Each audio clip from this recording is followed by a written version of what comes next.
Hindi ko inaasahan na yung pinakamalaking pangarap ko, may kapalit palang hindi ko kayang bayaran. Ako si Miguel, 38M. Hindi ako yung typical na success story na smooth.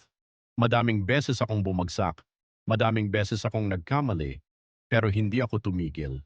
Gusto ko maging successful, hindi lang para sa akin, para sa pamilya ko, para sa future, para sa lahat ng bagay na wala ako dati. At dumating yung panahon na nakuha ko yon.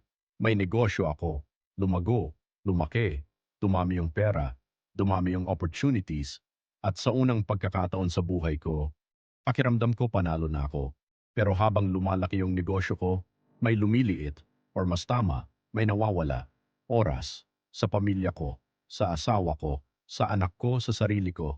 Sa una hindi ko pinapansin, iniisip ko ginagawa ko naman to para sa kanila, para sa future nila, para hindi nila maranasan yung hirap ko.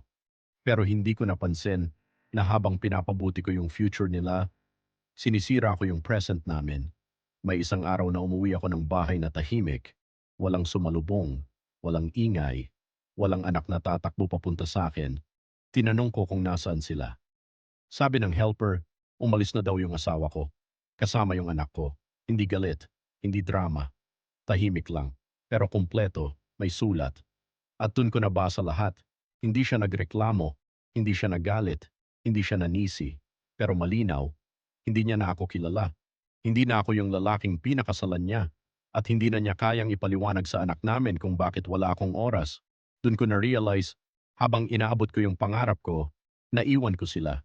Hindi dahil ayaw ko, kundi dahil hindi ko sila pinili. At ngayon, nasa point ako ng buhay ko na may lahat ako, pero wala akong uuwian.